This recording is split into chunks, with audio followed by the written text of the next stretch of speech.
All right, everybody. This is John and Rob with Co-Anglers Corner. How's everybody doing tonight? Hope everybody had a good new year and ready to start off the year right, 2024. New year, new start. So ready to roll. Yes, sir. All right. Tonight's guest is Trevor McKinney. He's a very accomplished angler from Illinois. Not just angler, but he's also a hunter. So, I looked at his resume a little bit earlier today, and I'm like, wow, that's and quite got a guide impressive. service. Got a guide Yeah, it service. has a guide service. Yep. College Angler of the Year, Bassmaster Classic qualifier through college. Was he 5-time high school All-American angler? Just crazy stats for this guy. But we'll let him come on and talk about everything that he has going on and what his plans are for the future and some stuff that has happened in his past, and let him hear.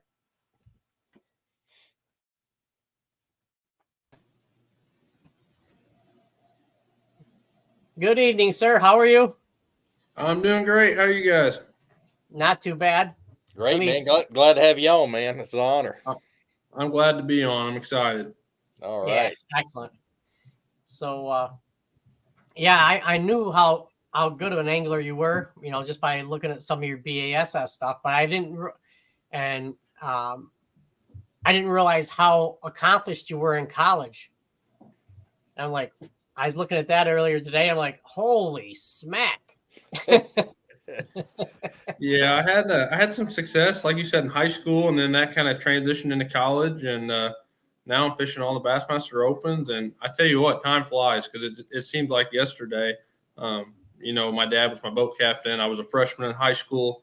High school fishing was just starting to become a big deal in our state in Illinois, and now I've graduated college 3 years ago, and now I'm becoming an old man. So, time it goes by so fast. It does, man. It does. Yeah, we were talking about that before you came on. We were talking about how old you are not compared to us. So yeah, it's how was it when you qualified for the Classic in college? It was awesome. It's been about 3 years ago now. Actually, the fall of 2020, I qualified for the Classic, and that Classic was held on Ray Roberts. And it was just a crazy time because it was right when COVID had just hit. We were dealing with COVID, and a lot of tournaments had been postponed.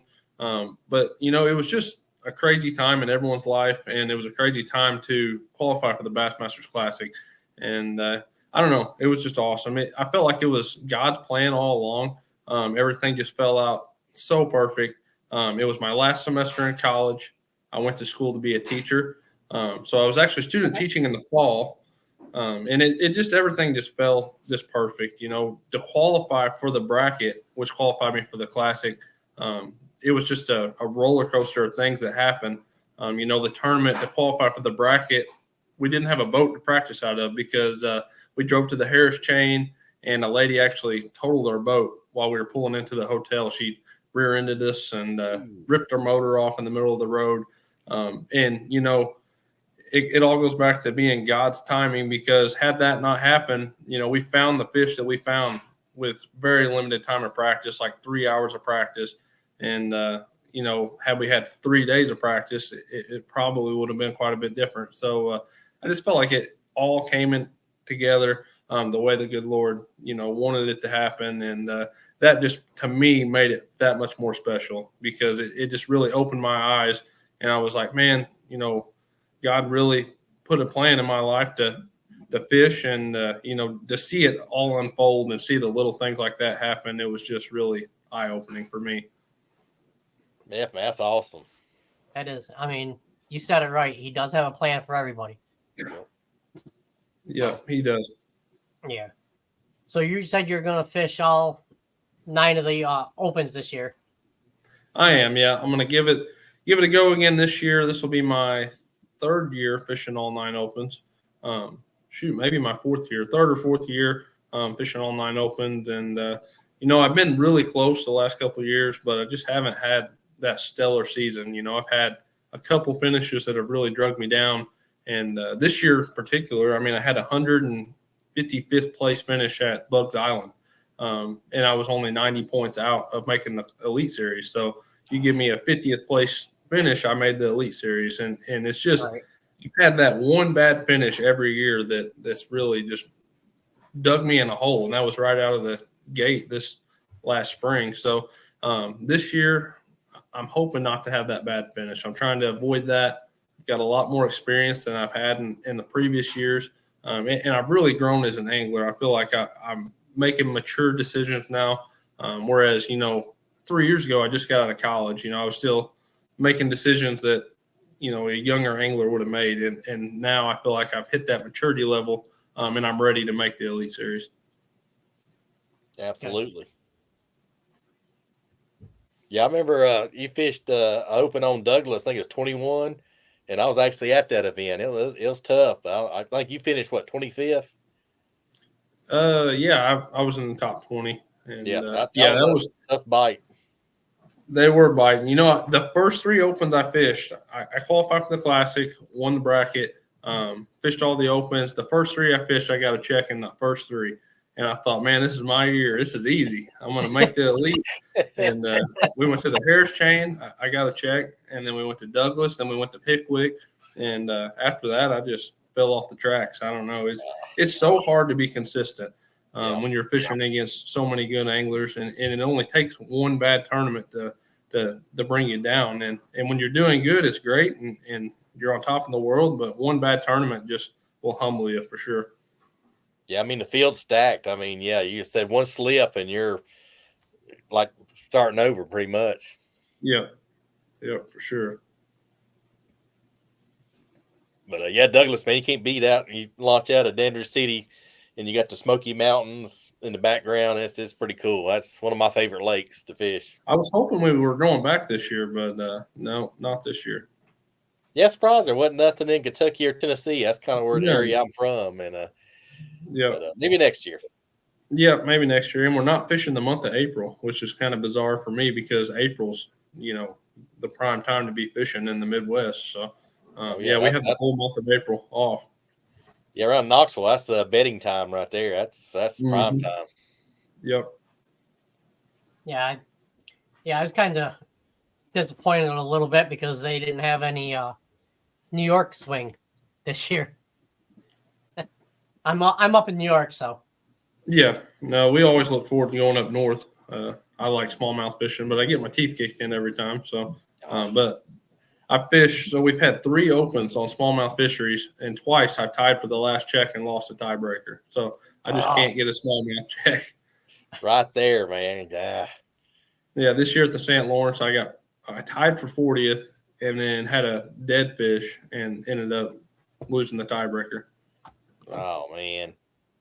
All right, we have a question here from BJ. What's your favorite flipping bait? I would say my favorite flipping bait, a jig is just a great bait all year round. Being in Southern Illinois, where I'm from, we start flipping a jig in February. As soon as the water gets in the mid to upper 40s, we're flipping a jig. So that's always been my go-to bait. You can fish a jig out deep. You can flip it. You can swim it. Throw a vibrating jig. It's just a bait that's just so versatile. And that's really my go-to flipping bait that I've always got on. And get quality too. So can't beat that. For sure. Yeah, I fish Dale Hollow a lot. That's my go-to in Dale Hollow, especially early in the year. Yeah. Yeah, no, that's from the time I started fishing, I can remember. That's when my dad had me a jig tied on, throw this and you'll catch one. And it's always been my confidence bait. Hey, can't beat that. I remember years ago I was fishing a club tournament, and one of my buddies says, "Hey, you ever throw a jig?" I said, "No." He goes, "Good. I don't have to worry about you winning." And he's kind of right. If you can't throw a jig, then you're kind of putting yourself at a disadvantage. Yeah, for sure.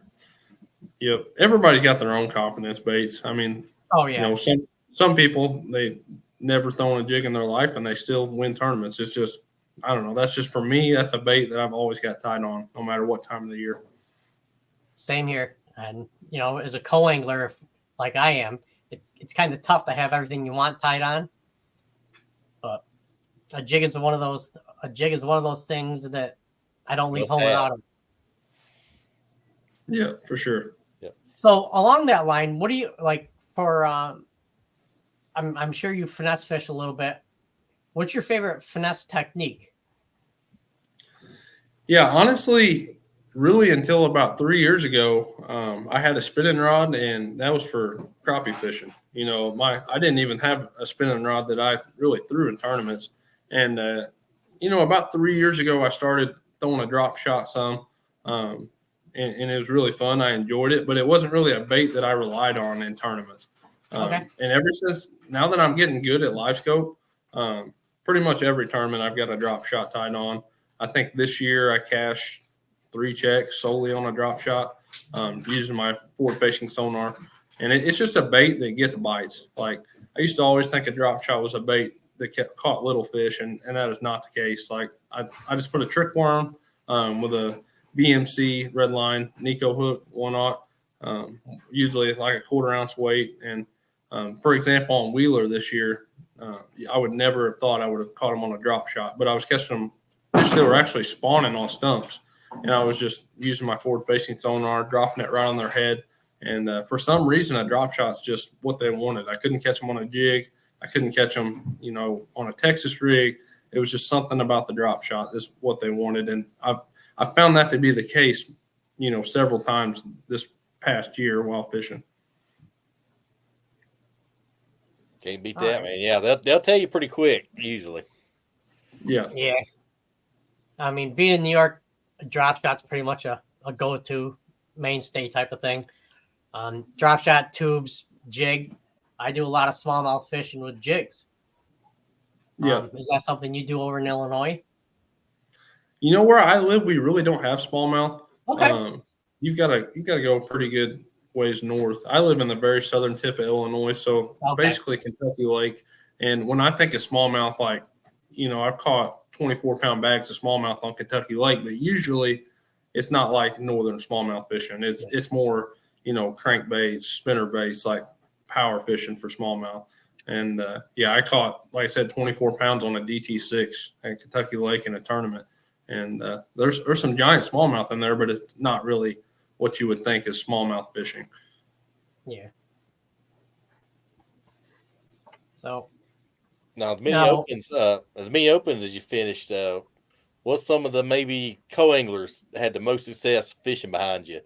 There's any patterns or anything you see, you know, co's fishing behind you? It seems like it goes back to that finesse fishing for co-anglers. The guys that have, you know, there's a couple guys in mind that really caught them behind me, and both of them caught them all on spinning rods. It's just, it seems like, you know, we went to the James River a couple years ago, and I'm a flipper. I like flipping, heavy line, 20, 25-pound line. I like to jack their face and get them in the boat. But I had a guy, and I won't say his name, but he caught, I don't know, probably 3 times as much as I did. And I was flipping, you know, right at the base of cypress trees. And he was throwing a spinning rod with a little bitty shaky head and getting way more bites than me. So days like that are aggravating, but it's a good learning experience, you know, to see that there are fish that can be caught behind you throwing different techniques. And sometimes, you know, I catch myself wanting to throw the heavier stuff, but it'll get more bites sometimes it'll pay off to throw, you know, more finesse style baits. Definitely. Pulse Psycho says, hey, Trevor. What's up? So what body of water are you looking forward to the most this year as far as in the opens? I'm really looking forward to this first event on Okeechobee. You know, I feel like I'm unprepared right now. I'm trying to prepare every day. But like we talked about, it's hunting season in Illinois. It's prime hunting time. Duck season then, deer season then. So it's hard for me to think about fishing when there's so many, you know, animals to be out there hunting right now. But I'm trying to get in that mode and start thinking about this first tournament because Florida has always been good to me. You know, with the Harris chain, I qualified for the the Bassmaster College bracket.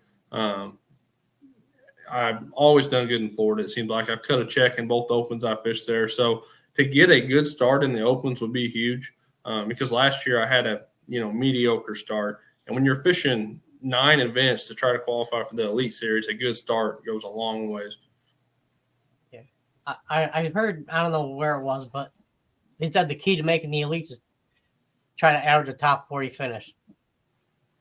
Yeah. Oh. If you can get a top 40 finish every time, you'll make the Elites. Easy. Sure. Yeah. Yeah. Is there any place you're not looking forward to going? There's a couple places that I'm definitely unsure about. I've never been to St. Clair. I really don't know anything about St. Clair. So I'm a little uneasy about going up there, but I've gotten better at fishing for smallmouth, and forward-facing sonar has definitely, propelled my smallmouth fishing. Whereas a couple of years ago, we don't have smallmouth where I live. So it was something that I was more unfamiliar with. But now I feel like I've gone to the St. Lawrence River several times. I fished Oneida. I fished some northern smallmouth lakes. So I think I should be able to catch them. But you just never know when you go to a new body of water. And, 4 days of practice sounds like a lot. But you go out there to a body of water you've never been to, it goes by really fast. And before you know it, the tournament starts and you haven't found hardly anything and you just don't know what to do. So I'm a little uneasy about St. Clair for sure. Yeah. It's either you don't find anything, you find too much, and then then the day of the tournament, it's like, oh, where do I go? Where do I start? And it's like, oh, no. Yeah.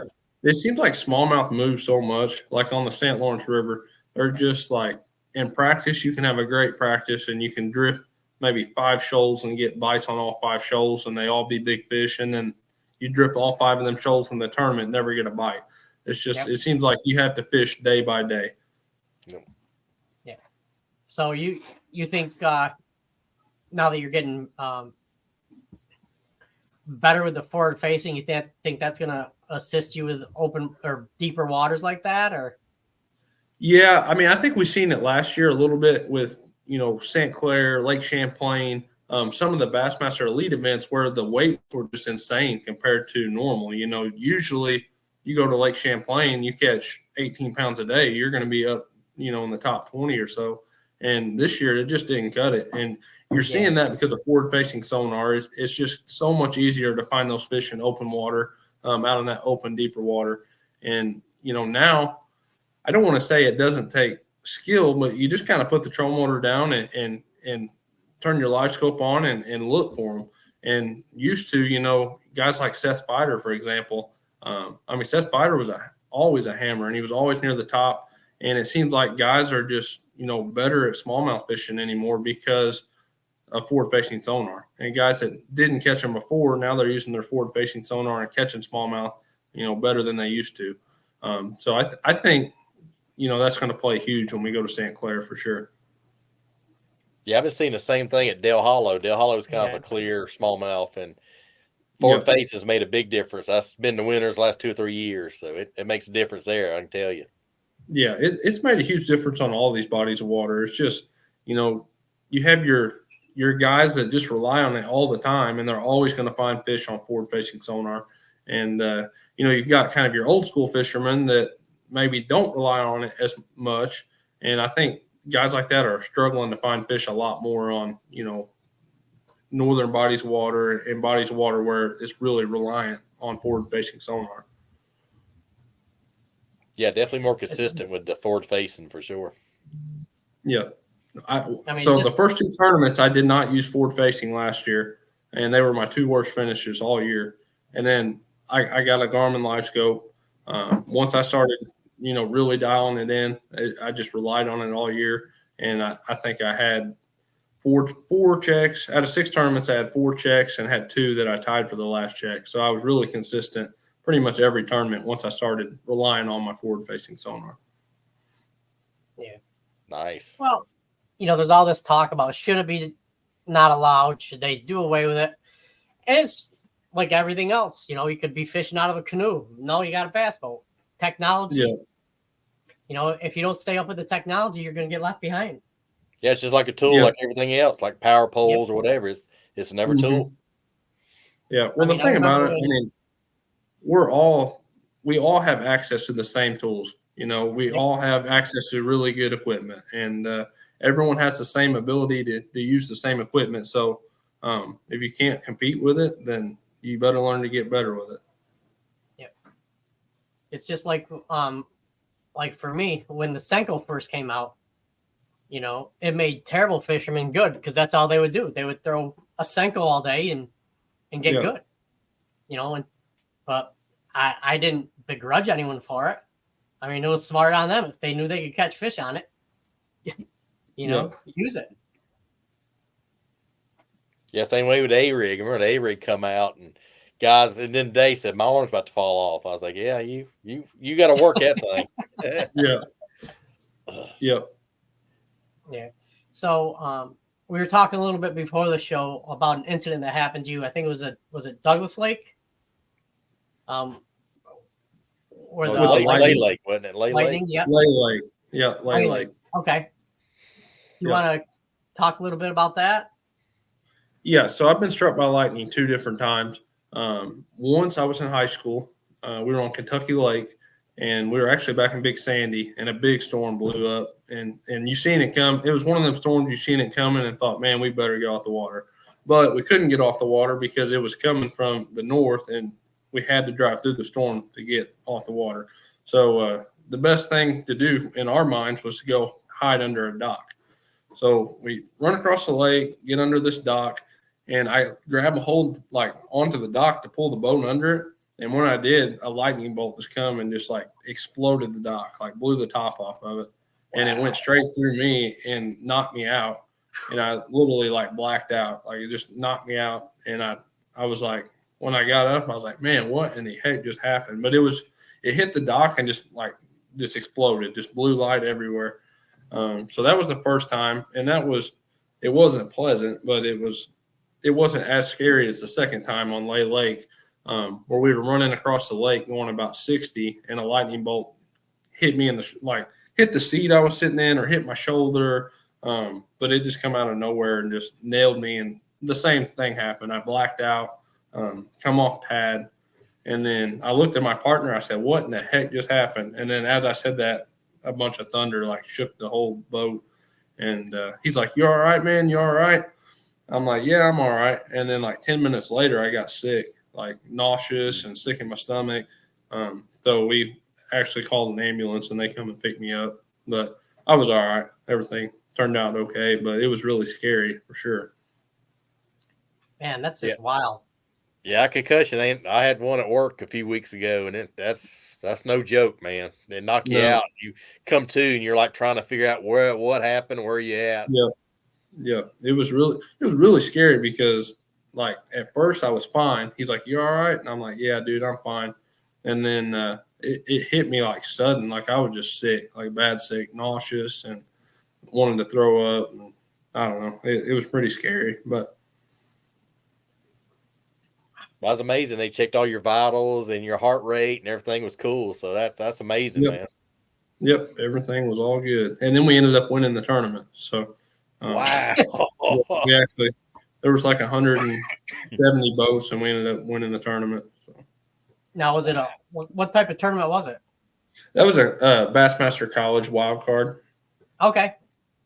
Yep. How you want to talk about your Bassmaster Classic experience? Yeah, it was just it was awesome. Whole event and everything.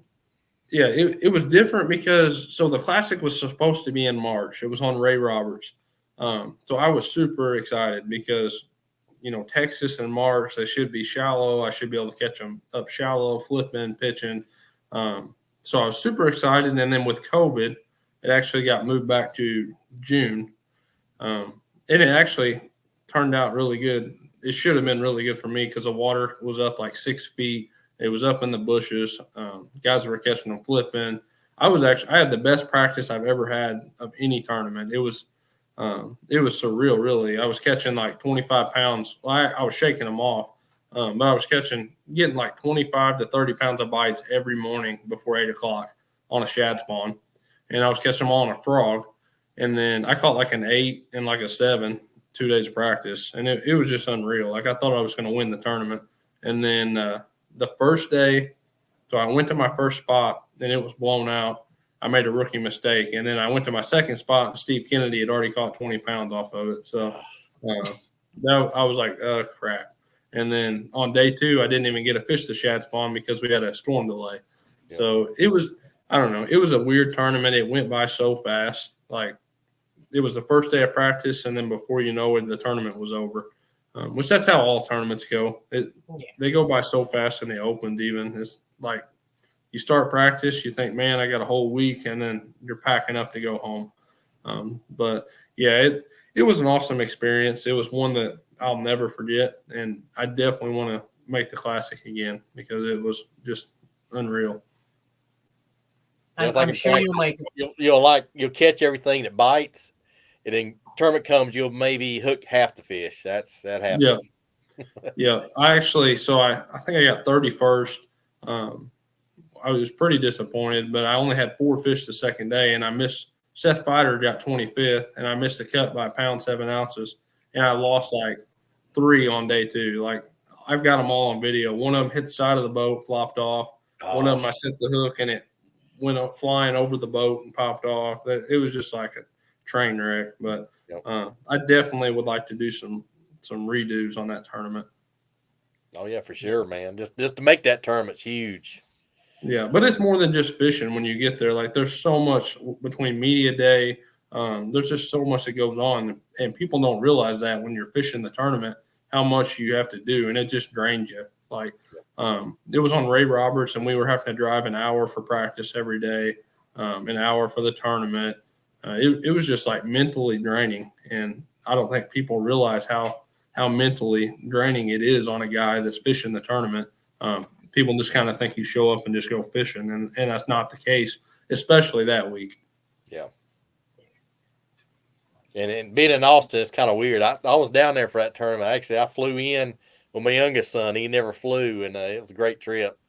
And went down to Alamo, seen the Alamo. It was pretty cool. Yeah, it wasn't awesome. I think we weighed in. We weighed in at the Astro Stadium. It was really cool. Yep. Yeah, a little stadium right there. Yeah, it had a good, neat setup. But I worked for a couple sponsors. I remember it had the big white tents. Yeah, it had the fans going. It was hot as Hades. Yeah, it was awesome. Yeah. So I just had a question. My cat jumped up on my lap. Sorry about that, guys.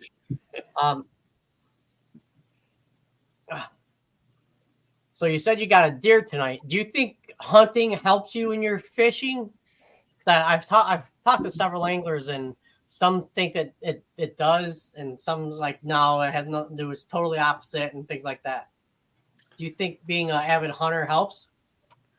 Yeah, I mean, I think for me, I don't know. Hunting is like an addiction for me. I love to hunt almost as much as fishing, if not more. And I don't know that it helps me because I could be fishing all winter, better in my fishing skills. And I just have a hard time doing that when it's hunting season. So I spend way more time hunting than I should. And I live right by one of the best lakes for winter fishing in our state, Newton Lake. And, I get over there some, but I don't get over there as much as I should during hunting season. So I don't think it really helps me much. But I don't know. I think it helps just spending time in the outdoors. I think you're always learning stuff, about life. You learn stuff about the cycles of animals. So I can see where somebody would think it possibly helps, fish. Yeah, because deer's got kind of the same patterns. They got the same seasonal patterns. So yeah, I can see the correlation there. Yep. What is your favorite style of hunting? I mean, what's your favorite animal to go after? I love the duck hunt. I primarily deer hunt and duck hunt, but duck hunting, there's just something about it that I just love. You wake up every morning, see the sunrise. There's just something about it that I can't get enough of. And unfortunately, we've had a really tough duck season this year. I guess it's just been way too warm. I started my duck season off. I went to Canada and hunted in Canada, so I got pretty spoiled there. And then I come back home, and it's just been a really tough season for us. Yeah, same here. I mean, I'm in central New York, just out of the snow belt area, and we still have grass on the ground, green grass. So Yeah.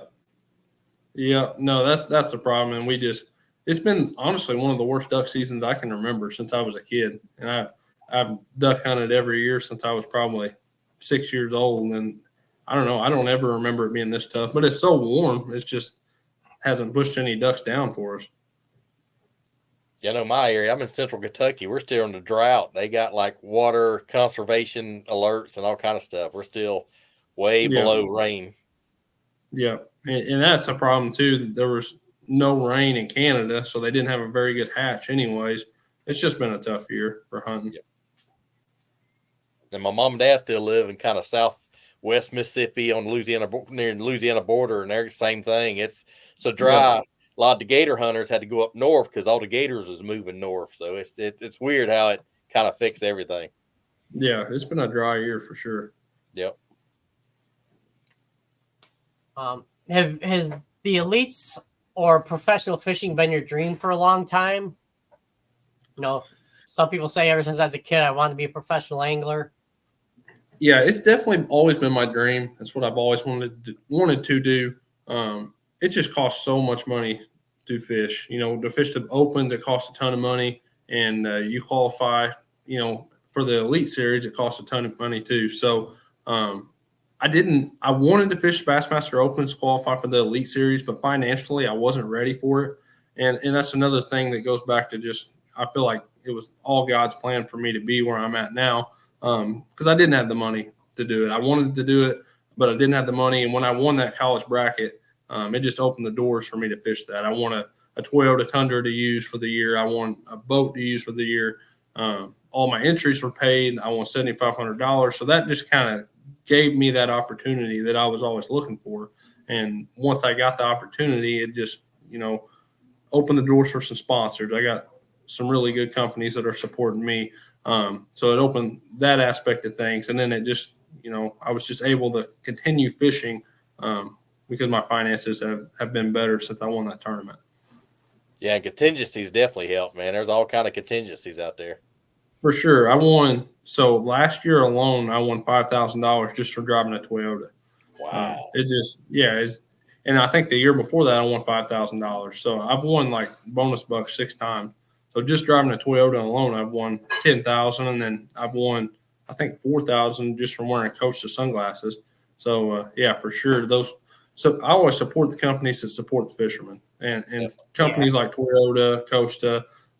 It's just awesome to be able to win contingency like bonus bucks and Costa Compete and Conserve because it's awesome to see those companies give back to the anglers. Awesome. Yeah, I won't ever wear a different pair of sunglasses. I mean, Costas are the only ones I'm going to wear from now on. I was in a boating accident and shattered my eye socket broke it in 4 places and shattered the lens of my glasses. And that's the only thing that the doctor said that saved my vision in the eye was because I had a good pair of glasses on. So yeah, for sure. And we do have another question here. BJ wants to know if you're running a Crestliner again. I am. I'm running a Crestliner MX21. I've ran a Crestliner for about 5 years now, and I'm going to continue to run a Crestliner this year. They're a great boat. They're a huge boat. It's just an awesome fishing platform. The deck's 96 inches wide. It's just a really good, reliable boat, and I'm going to continue to run one again this year. Awesome. How do you think that handles the northern waters? It handles it pretty well. Like any boat, when it gets really rough, 4 or 5 foot waves, I don't know. It rides good, but it does ride wet. If you hit a wave, if you hit them straight, it doesn't ride that bad and that wet. But if you hit them sideways, then you better have your rain suit. Yeah, I wear my rain. I mean, being in New York, I learned to wear my rain suit in the beginning of the day, and anytime I'm running. Yep. Because you don't know. Oneida, we fished an open on Oneida, and I was actually running a Nitro, the boat that I had won for the college bracket, and it was like 6 footers. Like, it was crazy. It was some of the roughest water I've seen. In Oneida, 6-footers are different than Lake Ontario because 6-footers on Ontario, you can ride them and go down and ride them up, go down. But I swear it was the roughest I've ever seen any body of water on Oneida. And I don't care what boat you're in. When it's that rough, it's just miserable. Was that a couple years ago? Yeah, I think it was 2021. Yeah, I fished that tournament. A good friend of ours from Virginia, Jeremy May, he fished it too, and he wasn't real happy because he got with a 6-footers because 6-footers on Oneida is a lot different than 6-footers most places. Yeah. Yeah, I dropped a 5-pounder at the with an hour left in the day at the boat, which cost me over $1,000. So yeah, because it was really tough that year. Like it was. Yeah. I think I tied for 40th, and I only had like 23 pounds in 2 days. It was pretty tough. Dang. Yeah, I mean, I remember being from here. I remember when 12 pounds would win a tournament on Oneida. And 12 pounds just gets you why you travel so far. Yeah. Anymore. When it gets that rough, do you just like keep your nose way up higher, or how do you usually ride those waves that big? Yeah, usually I'll just take it easy. Go about 20 and keep my nose up, and the boat handles fine. Mike Ressler, I've been in some 40-mile runs at the Chesapeake Bay 2 years ago. I was running 40 miles one way, 40 miles back. I was doing the same thing at the Red River. So I'm not scared to make long runs in my boat. And when it gets rough, you just have to slow down. I don't care what boat you're in. I've seen guys just beat the crap out of themselves and their equipment, and it's just you just have to slow down and take it easy. Yeah, I've seen guys knock their trolling motor off, the power pole off. It's crazy. And I feel sorry for the co-anglers because they have no control over anything. They're just holding on for dear life. Yeah. Along for the ride. Sometimes that stuff just comes off. It doesn't matter if you're going 20 miles an hour or 80. Yeah. Yeah. I've been with guys up on Champlain where, you go up and you come down and smack it, and there it goes. Or Lake Erie's another one like that. Yep. Yeah. So. Yeah, I've caught one of my boaters sonar. It come off and wire's still on there, but I caught it like a football. All right. Rob, you have anything else? Any other questions for him, or? Going into this year, do you think you're gonna still kind of fish like you did last year? You gonna add anything in, or what do you think? Looking at this season as a whole.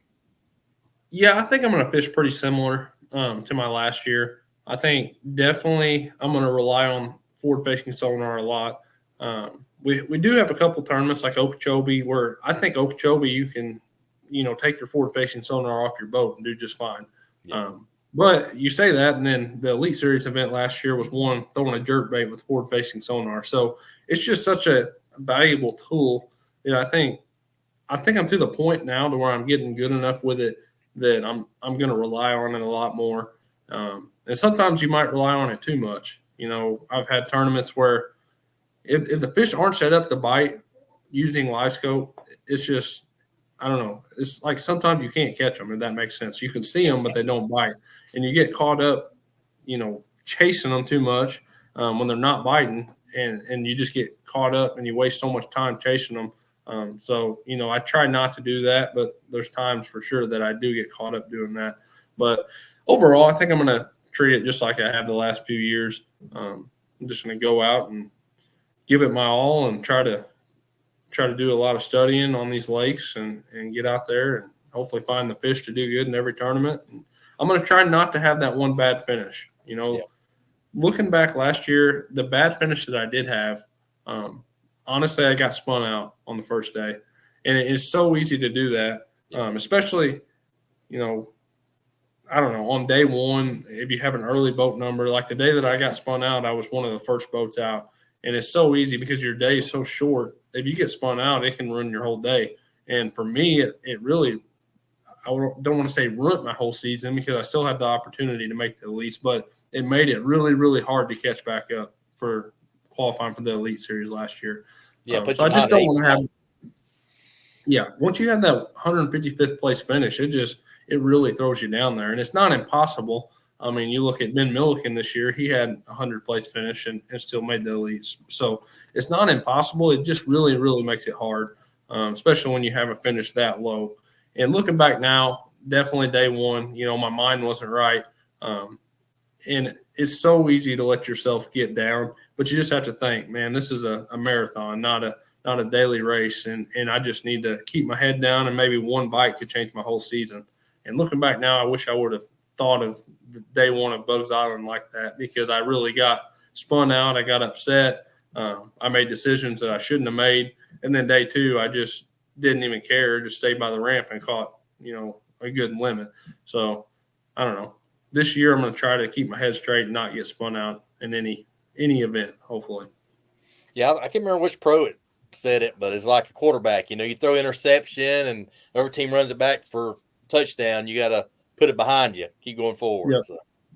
Yep. And it's really, really, really hard to do. Like, yes. Especially, I don't know. It's one thing if you're fishing, a weekend tournament on a Saturday and it's noon and you've had a bad day and you get spun out. You lost, one tournament. You might have lost $100. But when you're fishing, trying to qualify for the Elite Series, that's 9 tournaments you have to stay focused in. So you just kind of got to look at it that way. One, even if you're having a bad day, like I only had 3 fish on day one at Bugs Island. But had I caught 4 fish, maybe I would have placed 20 places higher. And that's 20 points at the end of the season that I would have salvaged 20 points on that one day. And that could have made the difference between qualifying for the Elite Series. So you just have to stay focused every hour, every cast. And that's definitely what I'm going to try to do this year. Yeah, definitely. I mean, like a pound, you can say if I caught 1 pound more, I'd have jumped up 10, 15, 20 places. It's amazing how close the weights are in that division. That particular day, I lost one that was every bit over 5. Right, I actually set the hook and he come up and flying and hit the side of the boat and bounced off. It was a giant. And then I broke one off. I lost another one over 3. So just looking at those fish, it's hard to look at it like that. But looking at those fish, I probably would have qualified for the Elite Series just by those couple fish if I'd have landed them. But you can't look at it that way. It's over now. But definitely. All right, BJ has another question for you. Any tips on traveling the tournament trail and maintaining a good married life? Asking for a newlywed who hopes to compete. Yeah, I'm actually just got married in July, and I don't know. My wife's kind of used to me traveling because we've been together for 6 years now. So she kind of knew what she was getting into, and it's definitely hard, being just married, being gone as much as I have been. So I don't know. I know like when we're on the road, we're always FaceTiming. I'm calling her throughout the day. And that's super important, like when you're gone that much, to keep contact with obviously your spouse or your wife. And I don't know, FaceTime's huge. Now with phones, we can just kind of FaceTime each other every night. Now we've got a little dog, and I see you got a cat. You miss your animals when you're gone. So I don't know. It's a lot easier being gone with cell phones and stuff nowadays. It is. But you're right. Communication is key, man. Me and John being old married guys, we can tell you communication is key. Yep, for sure. Yep. But hey, congratulations on the wedding. Thank you very much. Appreciate it. Yes, sir. We're about 45 minutes in. Would you like to talk about some of your sponsors or partners and give them a shout out? Sure. Yeah. Like I said, Crestliner Boats, they've been with me for the last 5 or 6 years, and they've got a really reliable boat that's taken me all over the country. I pulled their boat everywhere. It's been a great boat. Rapala, I won the college bracket on a DT6, and the people at Rapala, they're just amazing people, and I've been able to work with them over the last several years.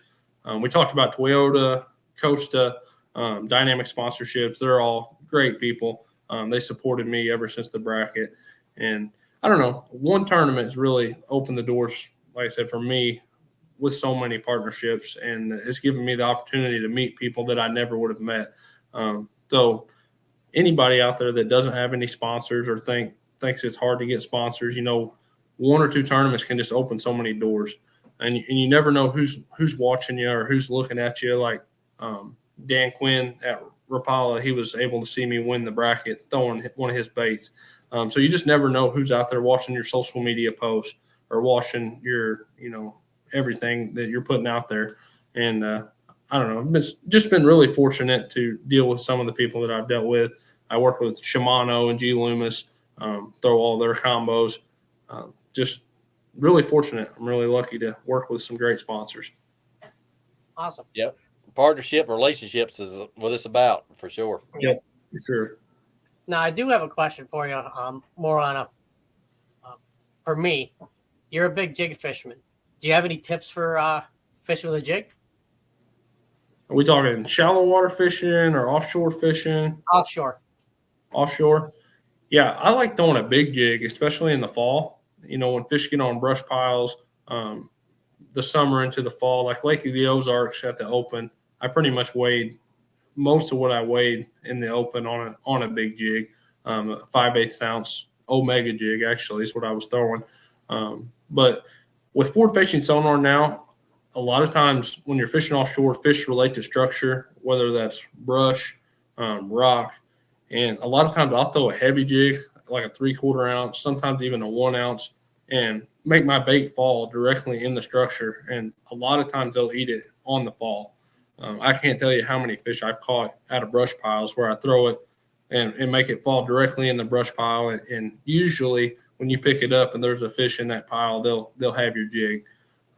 So I don't know, just making accurate casts with forward-facing sonar. I like a heavier jig, and it just creates a reaction, by my opinion. Okay. Now, do you fish that on like braid or fluoro or? I usually throw 20-pound fluoro. Okay. Nice. Yep. All right. Anyone else have any questions for Trevor? We'll let him get back and get to taking care of his family and his deer. Yeah. You got a lot of cutting up to do. Yeah. Oh, yeah. But Nothing. Congrats, man. Congrats on getting one. Congrats, That's yeah. awesome. Thank you. Appreciate it. All right, bud. Well, we're going to let you go. And thank you very much for coming on. And great show. Good luck this year. And I hope you do make the elites. Yeah, good luck in Opens, man. Me. We'll be hopefully watching. Hopefully next year we're doing another podcast about the Elite Series. I would that'd love be that. awesome, man. We'd be watching, rooting you on, that's for sure. Yes, sir. Yep. Thank you guys very much. All right. Thank you, sir. Trevor. Oh, what a good show. Oh, my goodness. Great guest, man. He had all the juice. Yeah, he I mean, we talked before. Such an accomplished young angler. But good head on his shoulders. Yep. And got hit by lightning twice. Not once. Twice. Yeah. How amazing is that? That is crazy. So, all right, guys. So we're off for a couple days, and we'll see you again on Monday. We have a show coming up, and that is going to be with. Oh, let me figure it out here. Get the calendar up. Pam Horn. She's going to be our guest on Monday the 8th. And then Tuesday the 9th is Michael Bell, 2-time co-angler of the year in New York State, back-to-back. And the 10th is going to be a great show. Not that the other two aren't, but something I've been trying to figure out how to do is spy bait. Mike Mueller with Dual Realis. He's going to talk to us a lot about spy baiting. So everybody have a good, safe weekend, and we hope to see you on Monday. Take care, everybody.